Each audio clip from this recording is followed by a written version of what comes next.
तो देखो ध्यान से, अब हम फटाफट से एक बार रिवाइज कर लेते हैं, फिर आगे बढ़ते हैं। ओके, सबसे पहले हमने पढ़ा था इंटेंसिटी का इफेक्ट क्या था फोटो इलेक्ट्रिक करंट के ऊपर।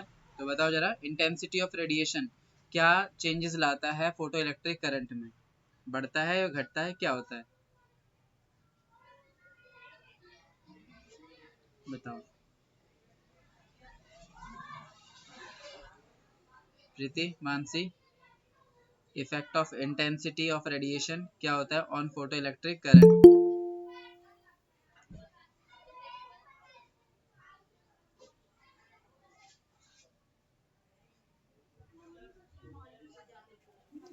अगर भैया इंटेंसिटी बढ़ाएंगे तो करंट भी बढ़ेगा। हाँ, इंटेंसिटी अगर बढ़ाएंगे तो करंट की वैल्यू भी क्या होगी, इंक्रीज होगी। यानी इंटेंसिटी ऑफ रेडिएशन जो था वो डायरेक्टली प्रोपोर्शनल था किसके, फोटो इलेक्ट्रिक करंट के। ठीक है, तो ये हमने पढ़ा कि जो इंटेंसिटी ऑफ रेडिएशन होता है वो डायरेक्टली प्रोपोर्शनल होता है किसके, फोटो इलेक्ट्रिक करंट के। और हमने एक ग्राफ भी बनाया था जिसके अंदर हमने देखा था एक स्ट्रेट लाइन हमें मिल रहा था जब हम इंटेंसिटी ऑफ रेडिएशन और फोटो इलेक्ट्रिक करंट के बीच में ग्राफ को ड्रॉ करते हैं। ठीक है, अच्छा, दूसरा हमारे पास था पोटेंशियल। ठीक है, तो पोटेंशियल का क्या इफेक्ट पड़ता है फोटो इलेक्ट्रिक करंट के ऊपर, ये बताओ। Effect of potential on photo electric current, तो क्या इफेक्ट पड़ रहा था उसके ऊपर, शिवानंद?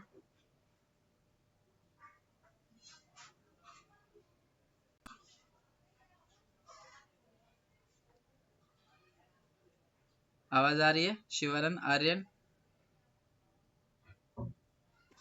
सर जब हम पोटेंशियल को बढ़ा रहे थे तो करंट भी बढ़ रहा था, पर एक ऐसा पॉइंट आया जिसपे ये दोनों ही चीज कांस्टेंट हो गई कांस्टेंट थी।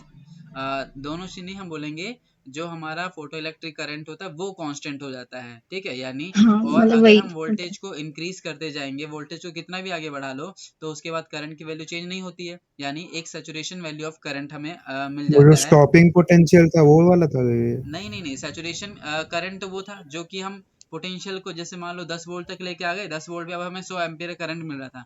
उसके बाद हम 11 वोल्ट, 12 वोल्ट, 13 वोल्ट कितना भी कर लें, हमें 100 एम्पियर का ही अच्छा, करंट वो मिल जो रहा है। स्ट्रेट लाइन बन गया था ग्राफ में हाँ, जब। आगे जा करके स्ट्रेट लाइन बन गया था ना, हाँ हाँ हॉरिजॉन्टल हाँ। स्ट्रेट लाइन, तो वो हम वो बात कर रहे हैं। ठीक। तो इसका मतलब क्या है कि अगर हम पोटेंशियल को इंक्रीज करते हैं तो करंट की value, in photo electric current की वैल्यू इंक्रीज होती है up to a saturation value of current तक। ठीक है, अच्छा, फिर उसके बाद हमने कहा था कि अगर हमें पोटेंशियल को डिक्रीज करा है ना, अगर पोटेंशियल को हम डिक्रीज करेंगे तो क्या होगा, फोटो इलेक्ट्रिक करंट में डिक्रीज होने लगता है। ठीक है, और हम्म। डिक्रीज होते होते एक ऐसा पोटेंशियल, एक ऐसा नेगेटिव वोल्टेज हमें मिलता है जिस पर फोटो इलेक्ट्रिक करंट की वैल्यू क्या होती है, जीरो हो जाती है। तो एक ऐसा नेगेटिव वोल्टेज जिस पर फोटो इलेक्ट्रिक करंट जीरो हो जाता है, उस वोल्टेज को हम क्या बोल रहे थे, उस वोल्टेज का क्या नाम था, उस पोटेंशियल को हम क्या स्टॉपिंग नाम, पोटेंशियल। हाँ, स्टॉपिंग पोटेंशियल, या एक और नाम था उसका कट ऑफ पोटेंशियल।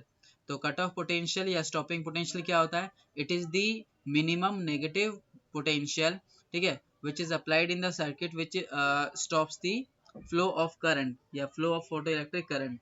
तो या ऐसे बोल सकते हैं, it is that negative voltage at which photo electric current become zero, जहां पर फोटो इलेक्ट्रिक करंट क्या होता है, जीरो हो जाता है।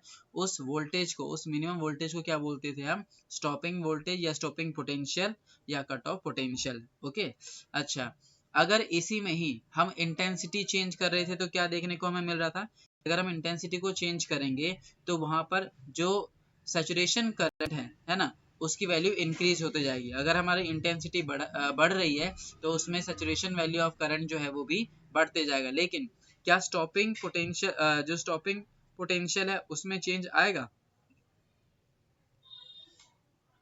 स्टॉपिंग पोटेंशियल चेंज आएगा क्या अगर हम सिर्फ इंटेंसिटी को चेंज कर रहे हैं तो? नहीं, उसमें कोई चेंज नहीं हाँ, आएगा फ्रीक्वेंसी की वजह से, क्योंकि वो फ्रीक्वेंसी, कांस्टेंट है। बिल्कुल, फ्रीक्वेंसी तो हम चेंज कर ही नहीं रहे, हम तो इंटेंसिटी को चेंज कर रहे हैं। समझ रहे हो, इंटेंसिटी का मतलब हमेशा माइंड में ध्यान रखना कि हम यहाँ पर जैसे 10 वॉट, 20 वॉट, 1000 वॉट ये ऐसे चेंज कर रहे हैं, बट कलर में या फ्रीक्वेंसी में तो कोई बदलाव कर ही नहीं रहे, तो इसीलिए स्टॉपिंग पोटेंशियल चेंज नहीं होगा। ओके, अच्छा, उसके बाद हम आए थे इफेक्ट ऑफ फ्रीक्वेंसी। फ्रीक्वेंसी में अगर चेंज करेंगे तो क्या इफेक्ट पड़ेगा, यानी अगर फ्रिक्वेंसी को बदलोगे तो वहाँ पर हम इंटेंसिटी कांस्टेंट रख रहे हैं, इंटेंसिटी कांस्टेंट रख रहे हैं, तो क्या मिल रहा था हमें कि जो सैचुरेशन वैल्यू ऑफ करंट है वो तो कांस्टेंट है ना, वो तो सेम है, यानी हमने सभी जो डिफरेंट डिफरेंट फ्रिक्वेंसी वाले रेडिएशन यूज करे हैं उन सभी की इंटेंसिटी कांस्टेंट कर दी। कितनी कर दी हमने, तो हमने वहाँ पर इंटेंसिटी कर रखा है, मान लेते हैं 100 वॉट, ठीक है। तो 100 वॉट से 100 एम्पियर का करंट हमें मिल रहा है वहाँ पर, ठीक है। लेकिन सभी का जो स्टॉपिंग पोटेंशियल है वो क्या होता है, वो अलग अलग हो जाता है। क्यों? क्योंकि वहाँ पे फ्रिक्वेंसी अलग हो जाती है, वेरी कर जाती है, ठीक है। तो यहाँ पर जैसे जैसे फ्रिक्वेंसी बढ़ेगी वैसे वैसे उसका स्टॉपिंग पोटेंशियल भी क्या होगा, बढ़ जाएगा। और इसके लिए हमने एक ग्राफ भी बनाया था जो फ्रिक्वेंसी और स्टॉपिंग पोटेंशियल के बीच में बनाया था, जो कि जीरो से नहीं जाता बल्कि उसके कुछ आगे से होके स्ट्रेट लाइन बनता है, ठीक है। तो ये चीजें हमने यहाँ पे पढ़ी थी। अब इसी में ही आता है हमारे पास थ्रेशोल्ड फ्रिक्वेंसी। थ्रेशोल्ड फ्रिक्वेंसी क्या था, तो थ्रेशोल्ड फ्रिक्वेंसी वो मिनिमम फ्रिक्वेंसी होती है रेडिएशन की जिसके नीचे अगर हम रेडिएशन को लेंगे तो वो इलेक्ट्रॉन्स को एमिट नहीं कर सकता, इलेक्ट्रॉन्स को बाहर नहीं निकाल सकता, ठीक है। तो minimum frequency of radiation below which emission of electrons do not take place is known as threshold frequency. तो थ्रेशोल्ड वर्ड से याद रखना कि थ्रेशोल्ड फ्रीक्वेंसी क्या होती है, वो मिनिमम फ्रीक्वेंसी होती है जिसके नीचे वाली फ्रीक्वेंसी वाली अगर रेडिएशन आई उसके ऊपर पड़ेंगी तो वो क्या करेंगे, इलेक्ट्रॉन्स को बाहर नहीं निकालेंगे, ठीक है। तो minimum frequency of radiation below which emission of electrons do not take place is known as threshold frequency। Okay, तो यहाँ तक हमने कर लिया था। अच्छा, उसके बाद हम आगे बढ़ते हैं कि जो हमारे पास अगला जो टॉपिक है वो है आइंस्टाइन फोटो इलेक्ट्रिक इक्वेशन, ठीक है। अब ये आइंस्टाइन फोटो इलेक्ट्रिक इक्वेशन से पहले मैं थोड़ा सा बता दूं कि जो लाइट है ना, वो एक packet of energy, packet of energy मतलब जैसे कि क्वांटम थ्योरी जब दी गई थी, आइंस्टाइन ने क्वांटम थ्योरी जब दिया था कि जो लाइट है वो क्या है, वो पैकेट ऑफ एनर्जी है। पैकेट ऑफ एनर्जी मतलब वो जो भी लाइट है वो पैकेट के फॉर्म में आती है, वो जो पैकेट होते हैं वो छोटे छोटे एनर्जी के पैकेट्स होते हैं उसके अंदर, ठीक है। तो उन्होंने बताया था, उसका एक नाम दिया था क्या, उन्होंने कहा था कि वो जो छोटे छोटे पैकेट है उनको हम क्या बोलते हैं, क्वांटा या फिर फोटोन। क्या बोलते हैं, क्वांटा या फिर फोटोन। तो फोटोन्स जो फोटोन्स की फॉर्म में वो एनर्जी के पैकेट्स आते हैं और वो क्या करते हैं, वो इलेक्ट्रॉन्स को हिट करते हैं, उनको इलेक्ट्रॉन्स को एनर्जी देते हैं और इलेक्ट्रॉन्स को मेटालिक सरफेस से बाहर निकालने का काम करते हैं। तो जो क्वांटम थ्योरी थी वो सबसे पहले आइंस्टाइन ने वहाँ पे बताया और उसे एक्सप्लेन करा कि जो लाइट है, लाइट क्या है, वो पैकेट ऑफ एनर्जी है जिसको हम क्या बोलते हैं, फोटोन्स बोलते हैं, ठीक है।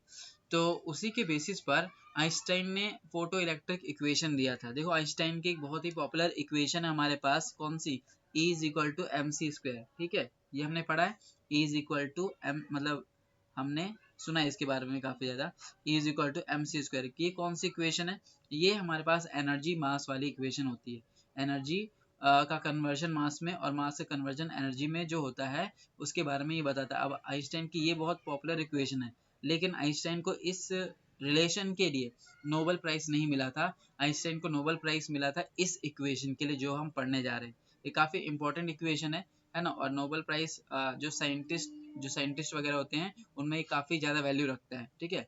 कोई किसी ने बहुत बड़ा काम कर रखा है तो उसको ये मतलब जैसे क्या कहते हैं, ये मिलता है नोबेल प्राइज, ठीक है। तो आइंस्टाइन जो थे उन्होंने ये इक्वेशन दी थी, ठीक है। और इस इक्वेशन को अब हम पढ़ने वाले हैं, ठीक है। तो ध्यान रखना, ये हमारे पास जो E is equal to M C square है, इसके लिए नोबेल प्राइज नहीं मिला था उनको, किसके लिए मिला है, फोटो इलेक्ट्रिक इक्वेशन के लिए मिला हुआ है, ठीक है। ये काफी ज्यादा इंपॉर्टेंट इक्वेशन है यहाँ पे, तो इसको हम यहाँ पर पढ़ने वाले हैं। तो यहाँ पर इसको समझते हैं। जो आइंस्टाइन की फोटो इलेक्ट्रिक इक्वेशन है, ठीक है, अब वो बताती क्या है ना। इस इक्वेशन को हम पढ़ ही क्यों रहे हैं, ये क्या चीज है, तो इसको थोड़ा सा डिटेल में यहाँ पे समझने वाले हैं, ठीक है। सबसे पहले यहाँ पर इस चीज को समझाता हूँ मैं, फिर मैं थ्योरी पर आऊंगा, ठीक है। देखो हमारे पास कोई भी एक मेटेलिक पीस है, मतलब हमने मान लिया कि ये हमारे पास कोई मेटालिक पीस है, ये हमारा मेटल है। कौन सा मेटल है? तो मान लेते हैं ये हमारा सीजियम मेटल है। ओके, अच्छा, अब ये जो हमारे पास मेटल है इसके ऊपर हमने क्या करा, हमने लाइट को इंसिडेंट कराया। ठीक है, हमने क्या करा, लाइट को यहाँ पर इंसिडेंट कराया इस तरह से, ऐसे लाइट को हमने इंसिडेंट कराया।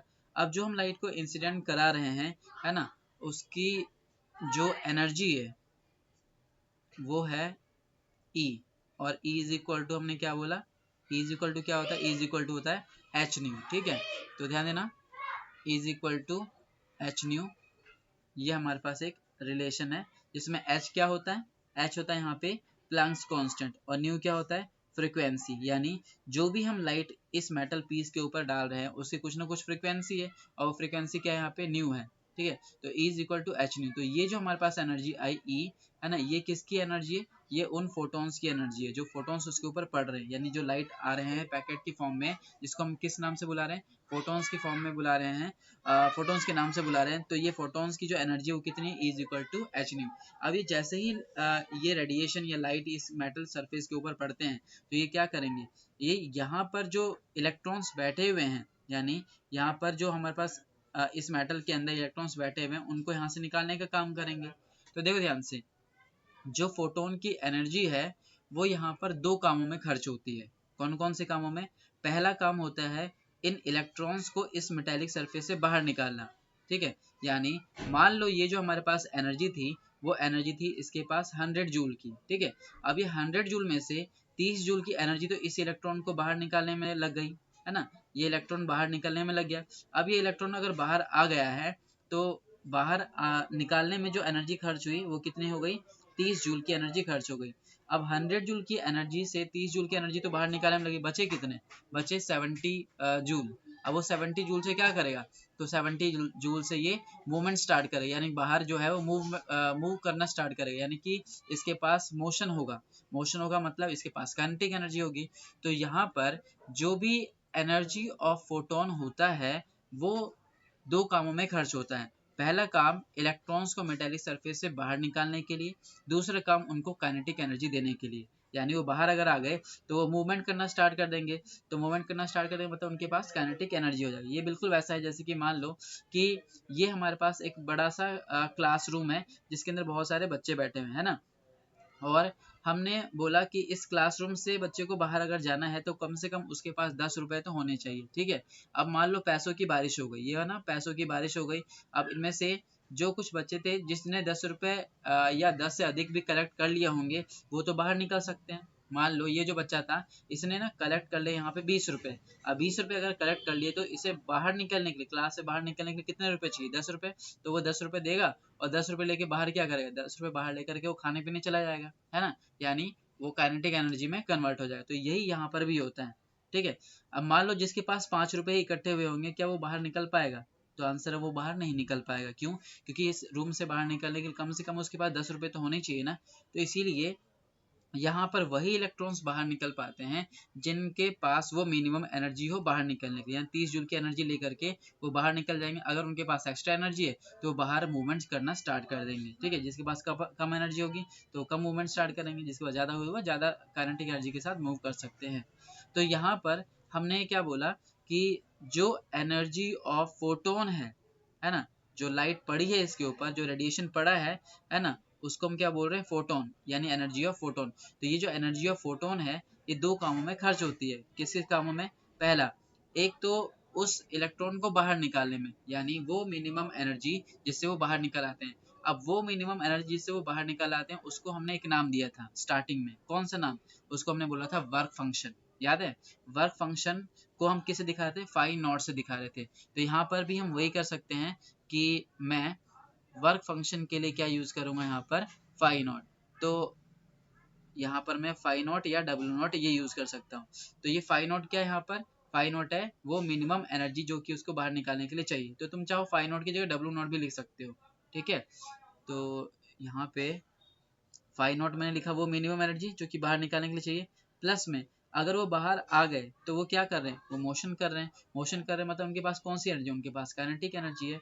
तो यहाँ पर वो जो बची हुई एनर्जी रहती है वो कौन सी एनर्जी होती है, काइनेटिक एनर्जी होती है। तो ये सिंपल सा जो इक्वेशन है तुम्हारे पास, ठीक है, ये हमारे पास आता है। तो देखो ध्यान से क्या बोला हमने कि जो एनर्जी ऑफ रेडिएशन है या एनर्जी ऑफ फोटोन है वो दो कामों में खर्च हुआ। किसमें? सबसे पहले वर्क फंक्शन में, वर्क फंक्शन मतलब उनको इलेक्ट्रॉन्स को बाहर निकालने में, और जो बची हुई एनर्जी है वो किसमें, काइनेटिक एनर्जी देने में।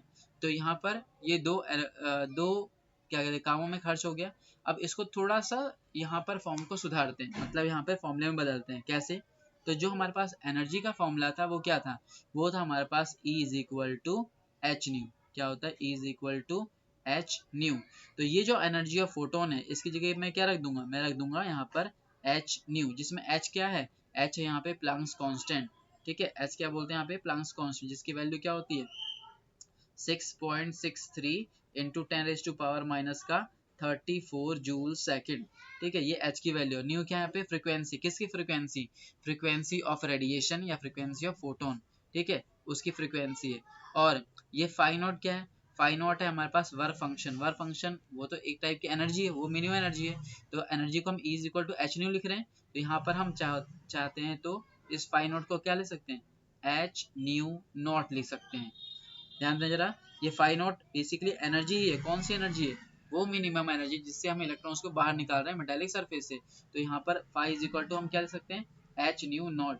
अब ये न्यू नॉट क्या है, तो न्यू नॉट यहाँ पर थ्रेशोल्ड फ्रीक्वेंसी है। थ्रेशोल्ड फ्रीक्वेंसी क्या होती है, वो मिनिमम फ्रीक्वेंसी जिससे इलेक्ट्रॉन्स को बाहर निकाला जा सकता है। अगर इस फ्रीक्वेंसी से कम फ्रीक्वेंसी हो तो इलेक्ट्रॉन्स बाहर नहीं निकलेंगे। तो हम फाई नॉट की जगह क्या रख सकते हैं, फाई नॉट की जगह हम रख सकते हैं एच न्यू नॉट। तो इस फाई नॉट की जगह क्या रख दोगे, एच न्यू नॉट, प्लस में ये जो हमारे पास काइनेटिक एनर्जी है, काइनेटिक एनर्जी का फॉर्मूला हमें मालूम ही है, क्या हो जाएगा ये, हाफ एम वी स्क्वायर। ठीक है, half M V square.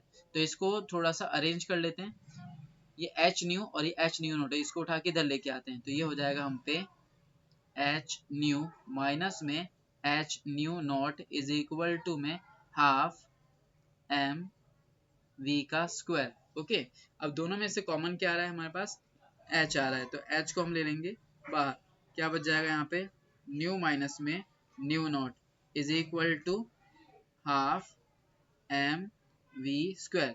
Half M V square की जगह चाहो तुम काइनेटिक एनर्जी ई के भी लिख सकते हो। ठीक है, तो यहाँ पर ये हमें एक रिलेशन मिलता है, ठीक है, जिसमें सबसे इंपॉर्टेंट रिलेशन यही वाला है हमारा स्टार्टिंग वाला, क्योंकि इससे हम कई फॉर्म को बदल सकते हैं। ओके, तो ये ध्यान रखना, ये काफी इंपॉर्टेंट रिलेशन है, और यही जो रिलेशन हमारे पास आता है इसी को हम बोलते हैं आइंस्टाइन फोटो इलेक्ट्रिक इक्वेशन। तो ध्यान दो, आइंस्टाइन फोटो इलेक्ट्रिक इक्वेशन क्या कहता है कि जो एनर्जी ऑफ फोटोन है या एनर्जी ऑफ रेडिएशन है वो दो कामों में खर्च हुआ, एक तो वर्क फंक्शन में खर्च हुआ और एक काइनेटिक एनर्जी देने में खर्च हुआ। ठीक है, तो ये जो हमारे पास सिंपल इक्वेशन आती है इसी को हम बोलते हैं Einstein photo electric equation. Okay, तो इसमें कोई डाउट तो नहीं, समझ आया ये चीज सभी को? इससे न्यूमेरिकल्स वगैरह काफी बार पूछे जाते हैं इसी इक्वेशन से।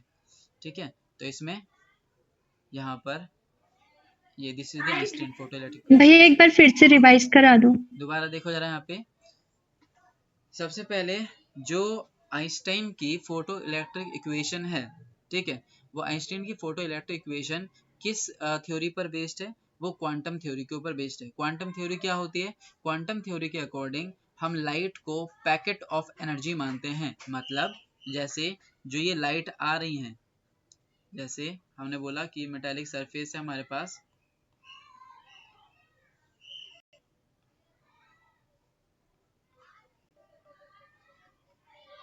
कहाँ गया मेटालिक, ये रहा, ये हमारे पास जो मेटल है, ये जो हमारे पास लाइट आ रही है ना, या रेडिएशन आ रहे हैं, ये ना पैकेट के फॉर्म में आते हैं। पैकेट के फॉर्म मतलब कैसे पैकेट, तो ये देखो ध्यान से, छोटे छोटे करके ऐसे पैकेट के फॉर्म में आते हैं, और ये छोटे छोटे पैकेट है हमारे पास, इनको हम बोलते हैं फोटॉन्स। क्या बोलते हैं, फोटॉन्स। तो बेसिकली फोटॉन्स क्या होते हैं, फोटॉन्स होते हैं पैकेट ऑफ एनर्जी, यानी हर जो इसके अंदर ये मैंने बनाए हैं पैकेट्स, ये इनके अंदर एनर्जी भरी हुई है। ठीक है, यानी ये जितने भी हमारे पास पैकेट्स आ रहे हैं ये एनर्जी के पैकेट्स हैं, और ये एनर्जी के पैकेट्स हैं, मतलब इनको पार्टिकल के जैसे ट्रीट कर सकते हैं हम। यानी पैकेट ऑफ एनर्जी को हम किसके जैसे ट्रीट कर रहे हैं, पार्टिकल के जैसे। अब ये जो पार्टिकल्स हैं या पैकेट ऑफ एनर्जी है, ये जैसे इलेक्ट्रॉन्स से टकराएंगे तो इलेक्ट्रॉन्स को एनर्जी कुछ प्रोवाइड कराएंगे। अब उस एनर्जी से इलेक्ट्रॉन्स बाहर निकलेंगे और बाहर निकलने के बाद मूवमेंट स्टार्ट करेंगे। तो ये जो हमारे पास एनर्जी ऑफ फोटोन है वो दो कामों में खर्च होती है। एनर्जी ऑफ फोटोन किस किस में, एक तो वर्क फंक्शन में कन्वर्ट होती है, वर्क फंक्शन मतलब उसे मिनिमम एनर्जी दे करके बाहर निकालने में खर्च होती है, और दूसरा बाहर निकालने के बाद उसको काइनेटिक एनर्जी देने में खर्च होती है। तो एनर्जी ऑफ फोटोन एक तो वर्क फंक्शन में बदला और जो बची हुई एनर्जी थी वो किस में बदल गई, काइनेटिक एनर्जी में बदल गई। तो ये हमारे पास जो इक्वेशन आती है इसी को हम बोलते हैं फोटो इलेक्ट्रिक इक्वेशन। अब इसी को थोड़ा सा हम और एक्सपेंड करते हैं। जो ये एनर्जी ऑफ फोटोन है उसको हम क्या बोल रहे हैं, एच न्यू, है ना। जो ई होता है हमारे पास वो किसके इक्वल होता है, एच न्यू के। तो एनर्जी ऑफ फोटोन को हमने बोला एच न्यू, जिसमें एच है प्लैंक्स कांस्टेंट, न्यू है फ्रीक्वेंसी ऑफ रेडिएशन। अच्छा, ये फाई नॉट क्या है, ये भी एनर्जी है, वो मिनिमम एनर्जी जिससे इलेक्ट्रॉन्स को बाहर निकाला जा सकता है, जिसको हम बोल देते हैं वर्क फंक्शन। और वर्क फंक्शन किससे दिखाते हैं हम, फाई नॉट से या डब्ल्यू नॉट से। तो फाई नॉट की जगह क्या लिखेंगे हम लिखेंगे एच न्यू नॉट, ठीक है। तो ये एच क्या है, प्लैंक्स कांस्टेंट, न्यू नॉट क्या है, न्यू नॉट है थ्रेशोल्ड फ्रीक्वेंसी। तो यहाँ पे फाई नॉट की जगह हमने एच न्यू नॉट लिख दिया। और काइनेटिक एनर्जी का फॉर्मूला क्या होता है, हाफ एम वी स्क्वायर। तो ये हाफ एम वी स्क्वायर ये हमने काइनेटिक एनर्जी की जगह लिखा, इसको इधर लेके आ गए, एच कॉमन ले लिया, ये हमारे पास सिंपल इक्वेशन आ चुका है। तो इसमें तुम्हें जो मेन इक्वेशन ध्यान में रखना है वो यही वाला इक्वेशन ध्यान में रखना है, ठीक है। ये तो बड़ी आसानी से बना सकते हैं, ठीक है। कई बार वो मान लो काइनेटिक एनर्जी पूछेगा तुमसे, तो इसकी जगह ई के लिख देना, ई के मतलब काइनेटिक एनर्जी।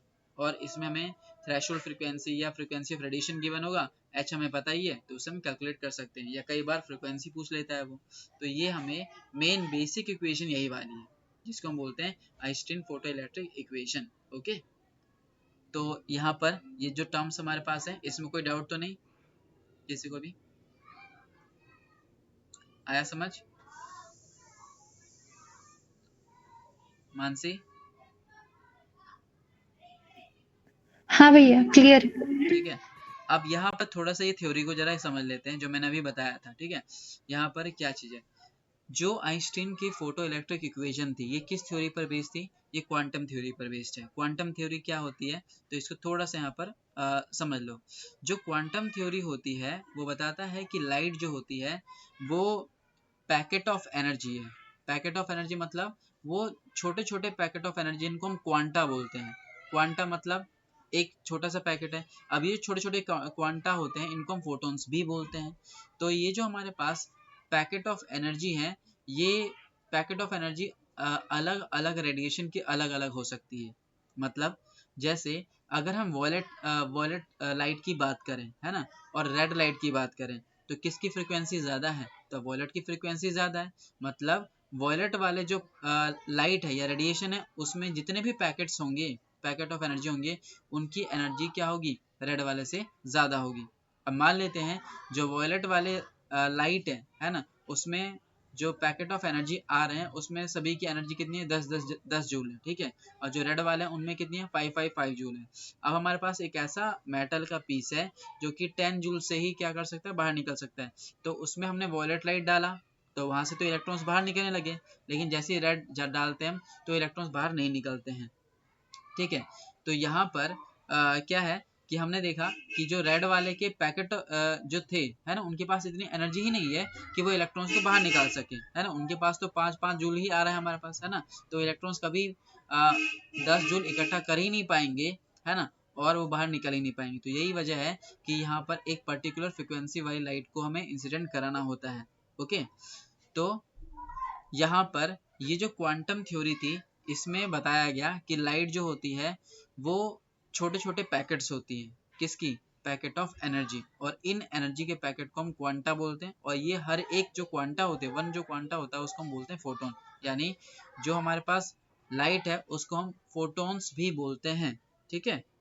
तो जब भी ये फोटोन पड़ते हैं किसी भी मेटालिक सरफेस के ऊपर, ठीक है, तो वो जो फोटोन की एनर्जी होती है, ये ध्यान रखना, फोटोन की जो एनर्जी होती है वो दो कामों में खर्च होती है, एक तो वर्क फंक्शन में और एक काइनेटिक एनर्जी में। तो यही इसमें हमें थ्योरी लिखनी होती है, ओके। तो वही मैंने लिख रखा है यहाँ पे कि Einstein photo electric equation is based on the quantum theory, ठीक है। And according to the Planck's quantum theory, radiation is a packet of energy, ठीक है। रेडिएशन जो भी होती है हमारे पास वो क्या होती है, पैकेट ऑफ एनर्जी होती है। And each packet is known as quanta, और हर एक पैकेट को हम क्या बोलते हैं, quanta. And one quanta is known as photon, ठीक है। सिंपली हम क्या बोल सकते हैं यहाँ पर लाइट को, लाइट इज अ फोटोन।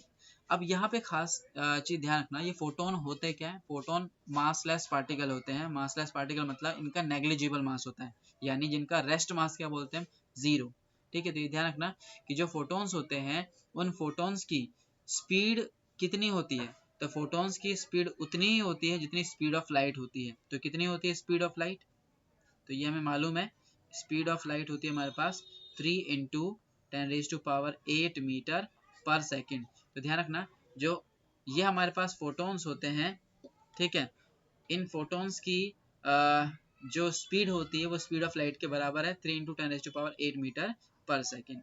अब ये जो फोटोन्स होते हैं इनका रेस्ट मास कितना होता है, तो इनका रेस्ट मास होता है जीरो।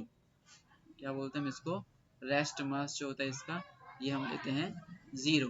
ओके, तो ध्यान रखना रेस्ट मास इसका क्या लाएगा, जीरो। अच्छा, तो ये छोटे छोटे से पॉइंट्स हम इसका ध्यान में रखते हैं। अब ये जो फोटोन्स होते हैं इनकी स्पीड जो होती है ये मीडियम के अकॉर्डिंग चेंज होती है।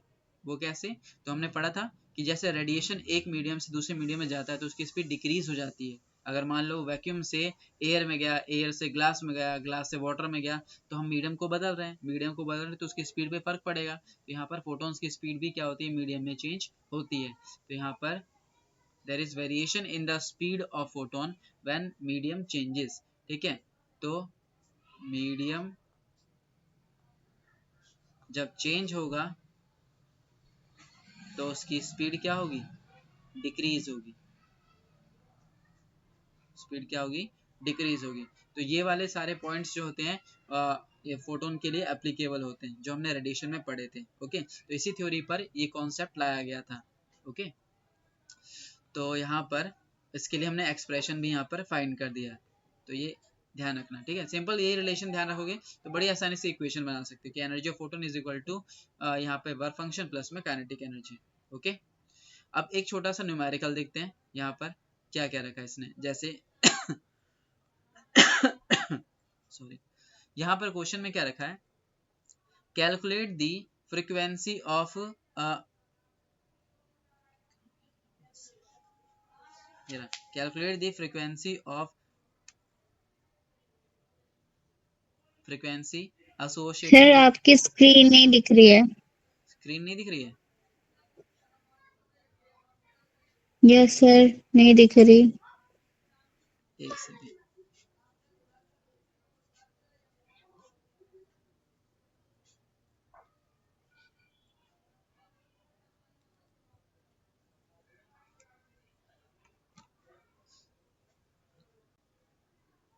अभी दिख रही है क्या, क्वेश्चन दिख रहा है न्यूमेरिकल? यस सर, अब दिख रही है। हाँ, तो ये वाला क्वेश्चन ट्राई करो। Calculate the frequency associated with photon of energy 3.3 into 10⁻⁻20 joule where h is equal to 6.6 into 10⁻⁻34 joule per second, ठीक है। तो ये हमें दे रखा है, ये कैसे निकालेंगे, तो देखो ध्यान से, बहुत ही सिंपल है, इजी है। यहाँ पे किसके निकाले हमें, calculate the frequency associated with the photon, हमें यहाँ पर फोटोन की फ्रीक्वेंसी बतानी है। तो वो सिंपल सा रिलेशन याद रखना, क्या था हमारे पास, energy of photon is equal to work function phi not plus में kinetic energy E K. Okay, और इसने हमें क्या दे रखा है,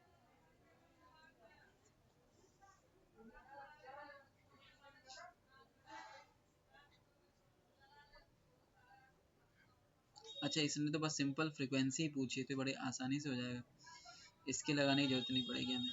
देखो, calculate the frequency associated with the photon of energy this, हमें फोटोन की ही एनर्जी गिवन है, energy of photon, energy of photon कितनी है हमारे पास, 3.3 इंटू 10⁻⁻20 जूल। ओके, और एनर्जी ऑफ फोटोन होता कितना है, तो is equal to H nu, is equal to H nu. तो इसमें h को क्या करोगे, डिवाइड में भेज दोगे और फ्रीक्वेंसी हम निकाल सकते हैं। तो करो जरा इसको, E अपॉन में h आ जाएगा। E तुम्हें पता है एनर्जी और h हमें पता है प्लैंक्स कांस्टेंट। कितना यूज करना है, 6.6 इंटू 10 की पावर माइनस का 34।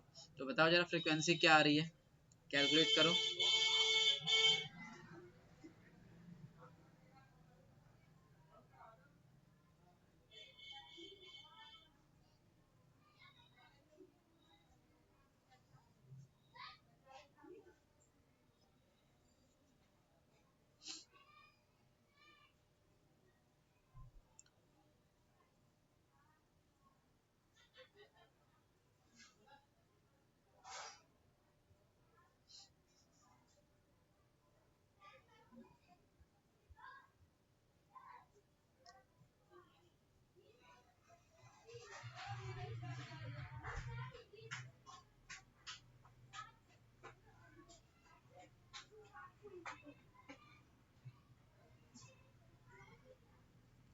आया क्या आंसर किसी का? सिंपल है कैलकुलेशन, ये एनसीईआरटी का ही क्वेश्चन है हमारा।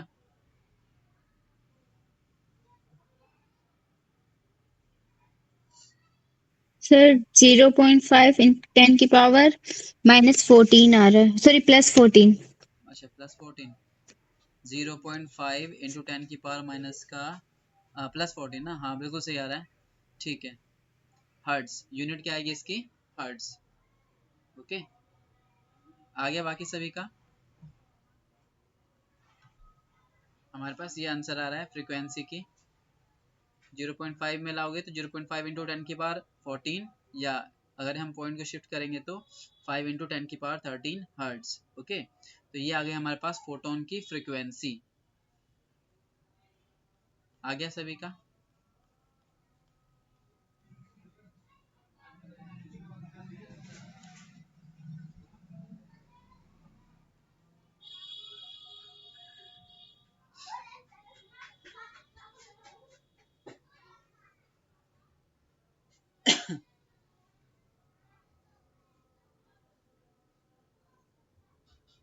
अच्छा, अब एक क्वेश्चन एक और लिखो।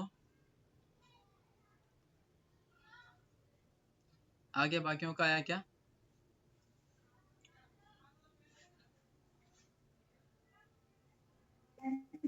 हाँ भैया आगे। ठीक है, अब यहाँ पर एक और क्वेश्चन लिखो। ठीक है, तो ये मैं बताता हूँ।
लिखो एक क्वेश्चन, ये हमारे एनसीईआरटी का है। द थ्रेशोल्ड फ्रीक्वेंसी, मैं ओरली बोल रहा हूँ यहाँ पे, लिखो।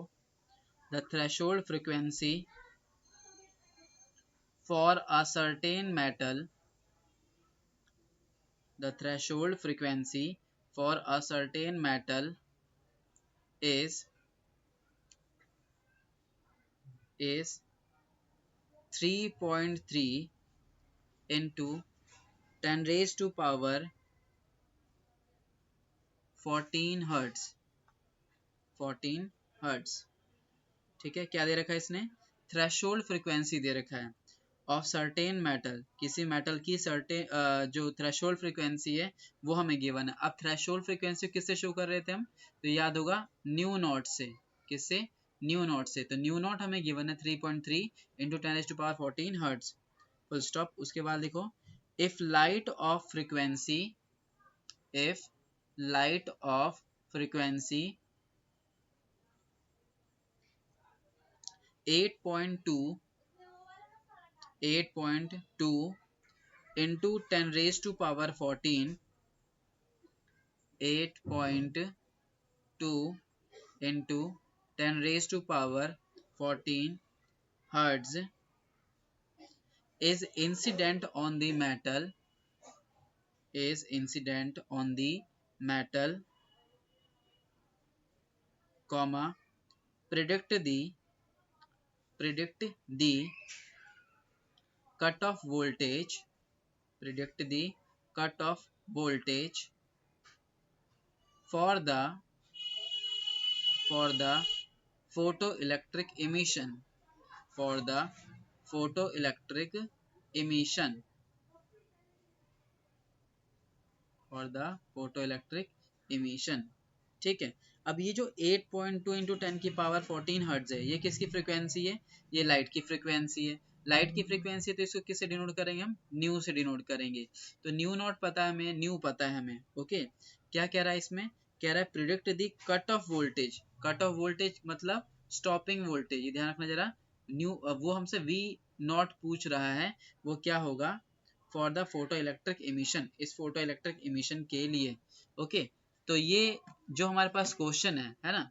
तो सबसे पहले यहाँ पर इस क्वेश्चन में हमें क्या क्या चीजें पता है, हमें न्यू नॉट पता है, हमें न्यू पता है। तो हमने अभी एक रिलेशन पढ़ा था, कौन सा रिलेशन पढ़ा था, हमने पढ़ा था कि energy of photon, energy of photon is equal to work function phi not plus में काइनेटिक एनर्जी के, इसमें कन्वर्ट होता है। अब फोटोन के लिए जो हमारे पास फॉर्मूला था, फोटोन की एनर्जी के लिए फॉर्मूला था E is equal to H nu, ठीक है। और फाई नॉट के लिए क्या हो जाएगा, एच न्यू नॉट, ये हो जाएगा। अच्छा, काइनेटिक एनर्जी है, इसको अभी हम वैसे ही रख लेते हैं, E के ही रख लेते हैं। ये एच न्यू नॉट को उठा के इधर लेके आते हैं, तो ये क्या हो जाएगा हम पे, एच न्यू माइनस में एच न्यू नॉट, ठीक है, इज इक्वल टू ई के। ई के क्या है इसमें, काइनेटिक एनर्जी। अब एच इसमें से कॉमन ले लो, एच अगर इसमें से हम कॉमन ले लेंगे तो हमें क्या मिलेगा, एच अगर इसमें से हम कॉमन ले लेंगे तो हमें क्या मिलेगा, न्यू माइनस में nu naught, okay, is equal to, ये हमारे पास काइनेटिक एनर्जी, इसको मैं वैसे ही रख लेता हूँ ई के। देखो एच इसमें क्या है, एच यहाँ पे हमारे पास प्लैंक्स कांस्टेंट है, ठीक है, H is the Planck's constant. क्या वैल्यू हमारे पास, तो 6.6 इंटू 6.63 बोल सकते हो, या यहाँ 6.6 यूज कर सकते हो। 6.6 इंटू में 10⁻⁻ माइनस का 34 जूल पर सेकेंड। एच की वैल्यू पता है, न्यू तुम्हें पता है, न्यू नॉट तुम्हें पता है, तो यहाँ से हम एनर्जी निकाल सकते हैं। अब ये जो हमारे पास एनर्जी है ना, ये एनर्जी हम पोटेंशियल के टर्म में कैसे बदल सकते हैं, तो ये जो हमारे पास काइनेटिक एनर्जी है, इसको पोटेंशियल में बदलने के लिए, क्योंकि हमें स्टॉपिंग पोटेंशियल V चाहिए, तो कैसे निकालेंगे, तो वोल्टेज का एनर्जी के साथ कोई रिलेशन पढ़ा है क्या हमने, बताओ, कोई रिलेशन हमने पढ़ा है क्या वोल्टेज का एनर्जी के साथ,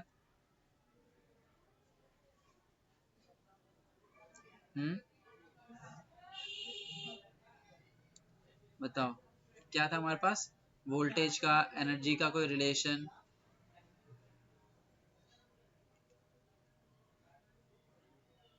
तो हमने एक चीज पढ़ा है यहाँ पर, वोल्टेज का एनर्जी के साथ रिलेशन या वोल्टेज का वर्क डन के साथ रिलेशन। वो क्या है, वोल्टेज क्या होता है, work done per unit charge, याद है ये रिलेशन, वोल्टेज क्या होता है, work done per unit charge. अब जो भी वर्क डन हम करते हैं किसी भी ऑब्जेक्ट के ऊपर, वही उसमें किस में कन्वर्ट होता है, एनर्जी में। तो यहाँ पर तुम वर्क W की जगह क्या ले सकते हो, एनर्जी भी ले सकते हो। तो यहाँ पर एनर्जी E अपॉन में क्या हो जाएगा, Q। लेकिन ये जो Q है वो चार्ज ऑन किसके ऊपर है, चार्ज ऑन इलेक्ट्रॉन, और चार्ज ऑन इलेक्ट्रॉन के लिए मैं यहाँ पे यूज करूंगा E। तो देखो यहाँ पर हमें एक रिलेशन मिलता है, V is equal to E by E. अब इस E को उठा के इधर भेज दो, तो E इज इक्वल टू क्या आ जाएगा, E इज इक्वल टू आ जाएगा E इंटू में V। तो एनर्जी जो होता है वो किसके इक्वल होता है, ई वी के भी इक्वल होता है। मतलब अगर हमें पोटेंशियल के टर्म में पूछे तो हम एनर्जी की जगह ई वी लिख सकते हैं, जिसमें ई क्या होता है, चार्ज ऑन इलेक्ट्रॉन। हम यहाँ पे इलेक्ट्रॉन की तो बात कर रहे हैं, इलेक्ट्रॉन की इमिशन की बात कर रहे हैं, तो यहाँ भैया आपकी स्क्रीन शेयर नहीं हो रही, हो गई फिर से, हो गई। ठीक है। हाँ, तो ये जो हमारे पास एनर्जी है, ये एनर्जी को हम क्या लिख सकते हैं, E is equal to e V, जिसमें E क्या होता है, E होता है चार्ज ऑन इलेक्ट्रॉन, और V क्या होता है इसमें, पोटेंशियल। तो इसका ये मतलब है कि अगर मैं इस एनर्जी, काइनेटिक एनर्जी की जगह ये वाली वैल्यू रख दूं तो काम बन जाएगा, हमें मिल जाएगा यहाँ पर पोटेंशियल। तो इस E की जगह हम क्या लिखेंगे, ई वी, जिसमें ये V क्या है, अब यहाँ पर ये हमारे पास स्टॉपिंग पोटेंशियल निकालना है, तो यहाँ स्टॉपिंग पोटेंशियल हम वी नॉट यूज करते हैं, तो इस ई की जगह हमने क्या रख दिया, ई वी नॉट। तो ये आ जाएगा हम पे एच, यहाँ पर न्यू माइनस का न्यू नॉट, और इज इक्वल टू में ई वी। हमें सिर्फ स्टॉपिंग पोटेंशियल चाहिए, तो इस ई को उठा के नीचे भेज देंगे, तो ये क्या आ जाएगा हमारे पास, ये आ जाएगा V naught is equal to में एच, और यहाँ पर न्यू माइनस में न्यू नॉट, ओके, और अपॉन में क्या रख दोगे, ई। ई क्या है, ई है चार्ज ऑन इलेक्ट्रॉन, ठीक है। तो ये हमारे पास एक रिलेशन मिलता है जिसमें सारी वैल्यू तुम्हें पता है। एच क्या है इसमें, प्लैंक्स कांस्टेंट है। न्यू क्या है, फ्रीक्वेंसी कितनी है हमारे पास, ये रही फ्रीक्वेंसी। न्यू नॉट क्या है, थ्रेशोल्ड फ्रीक्वेंसी, जो कि हमें पता ही है। ई क्या है, स्मॉल ई, ये है चार्ज ऑन इलेक्ट्रॉन, तो ये भी पता है। तो ये सारी वैल्यू पुट करेंगे और इसको हम फाइंड करेंगे। तो निकालो जरा क्या आ रही वैल्यू हमारे पास, और बताओ आंसर क्या आ रहा है इसका। ये हमारा एनसीईआरटी का क्वेश्चन है, ये पेपर में भी आया हुआ है क्वेश्चन। तो फटाफट कैलकुलेशन करो और बताओ क्या आ रहा है।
सर जी इसमें ये चार्ज ऑन इलेक्ट्रॉन लिखना है ना?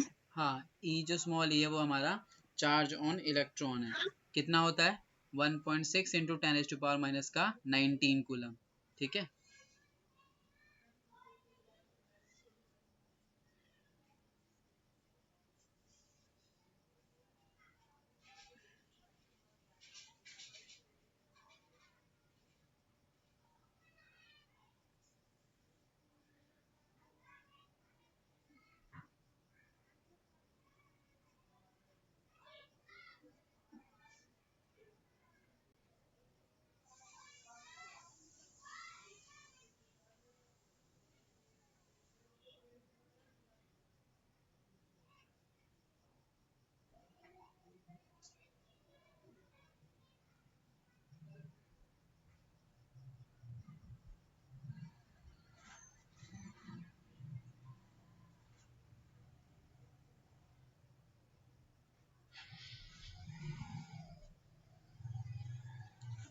ठीक है, फटाफट कैलकुलेट करो, देखो क्या आ रहा है।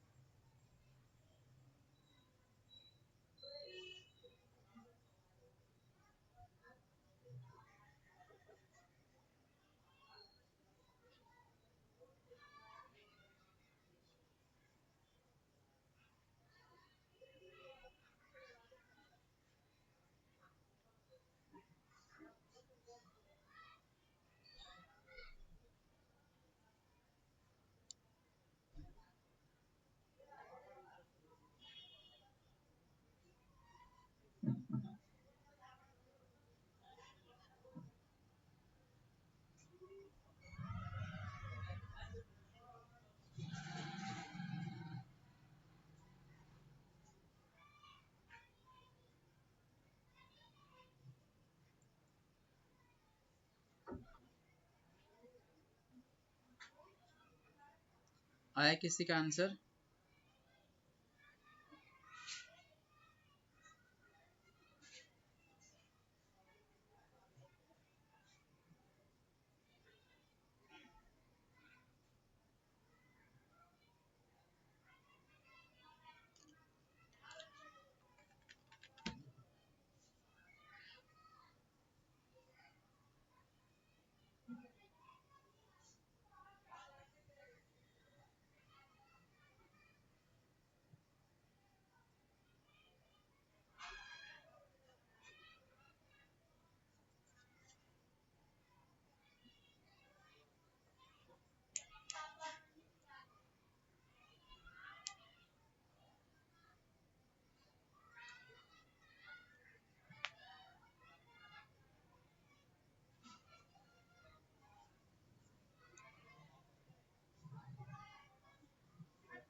हो गया कैलकुलेट किसी का? मानसी, शिवानंद, आर्यन?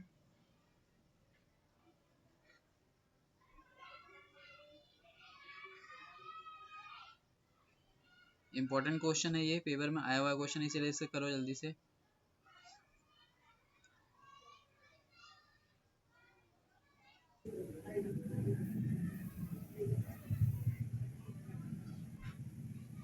ये आपकी ना स्क्रीन लैग मार रही है बार बार ना इसमें। अच्छा, लैग हो रही है, हम्म। नेटवर्क इशू हो सकता है। अभी तो आ रही होगी स्क्रीन? मेरे में शो सर नहीं कर रही।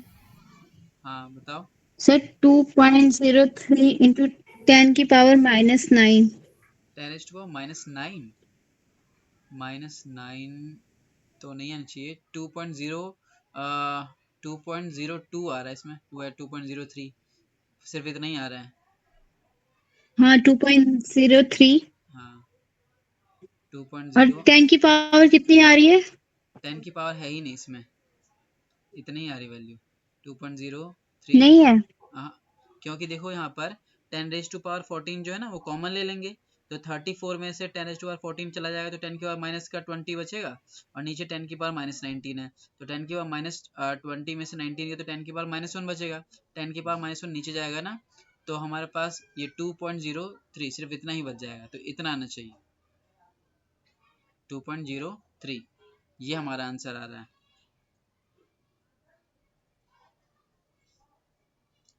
समझ आया कैलकुलेशन ये वाला?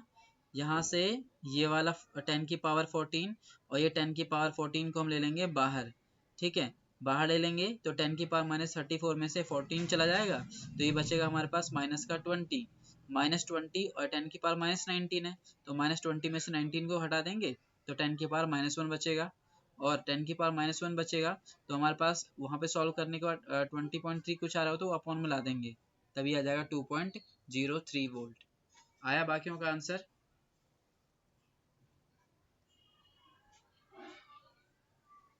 और वैसे हाँ 20.3 आ रहा है। हाँ 20.3 इंटू 10 की पावर -1 ये आ रहा था, तो 10 की पावर -1 को नीचे भेज हाँ देंगे। सर हाँ ठीक है आ गया। है ना, 2.03 आ रहा हाँ था। आ गया।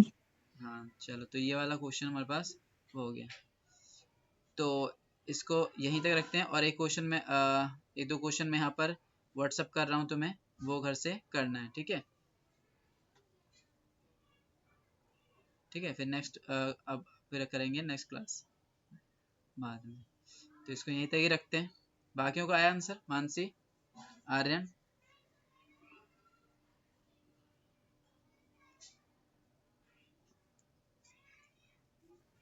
नहीं भैया, कैलकुलेशन नहीं हुआ अभी। अच्छा चलो ठीक है, कैलकुलेशन करना, मैं इससे कुछ क्वेश्चन और दे रहा हूँ, व्हाट्सअप कर रहा हूँ, ठीक है? तो ये क्वेश्चन भी करने हैं, ठीक है? तो इसको यहीं तक ही रखते हैं।